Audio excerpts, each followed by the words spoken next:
And now Washington remains gridlocked as the record-breaking government shutdown has now entered day 38. Now President Trump is calling on the US senators to stay in the Capitol until a deal is reached to end what he is calling the Democrat shutdown. In a post on Truth Social, the president urged Republicans to consider scrapping the filibuster if Democrats now refuse to compromise. In fact, across the country, the impact of the shutdown is now deepening. Hundreds of flights have been cancelled as air traffic controllers feel the strain. Meanwhile, Agricultural Department is also scrambling to deliver the full SNAP benefits to more than 40 million Americans after a court order.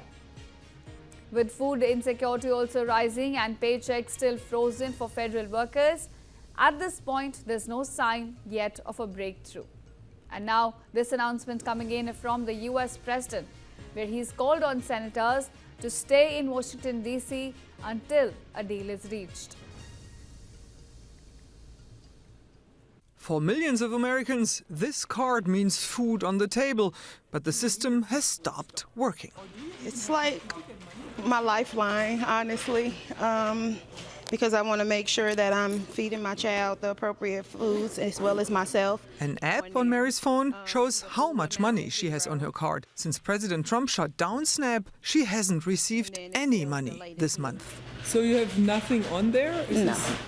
My last purchase was the 31st for $2.26.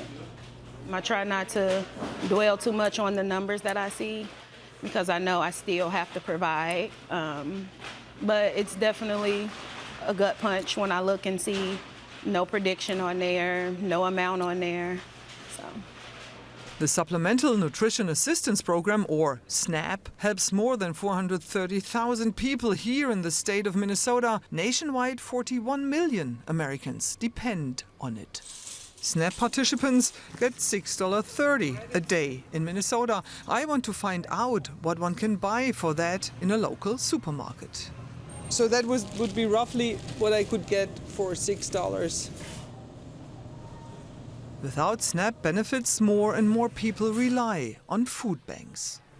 This is a place that has free food. They rely on donations and source from groups like ours at the food group, stock the shelves, and then folks can come and usually come about once a month. Up until now, we would have said that SNAP is an entitlement program, and even in past government shutdowns, it usually runs uninterrupted. However, this example of benefits being suspended and now only being partial, it does show that there is a precariousness, right, to the SNAP program that we haven't felt before in the United States.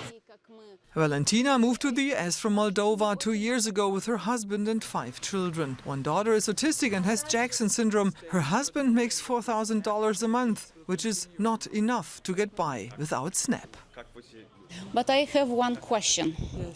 My mom, right now, I talk with my mom and she said for the TV in Moldova, translate for the food shelf will be closed in USA. This is right? The food shelves will be closed? No, this will not be closed. Okay, thank you. No. Okay, because when she said this is 30 minutes ago, and I think if it's food shelf closed, very better. I asked US Senator Tina Smith from Minnesota at the Capitol in Washington about a possible end to the shutdown. There are lots of countervailing forces, and it really is going to come up to, it really will come down to President Trump, because for the most part, Republicans in Congress do what Trump tells them to do. And if he tells them to negotiate and find a deal, then they will do that. And if he tells them to hold out on the broader issue of lowering health care costs, if he tells them to hold out and to not negotiate, then it will never go anywhere. It really comes down to him. No one knows how long it will take for Washington to end the shutdown. How do people like Mary get by? I've had some really nice people in my area that help pitch in to help get us a couple of food items to try to get us through a little. As Americans can't rely on the government these days, they have to rely on one another. So as the shutdown continues in the US, Donald Trump has now asked the US senators to remain in Washington, D.C. until the two parties here can reach a deal to reopen the federal government.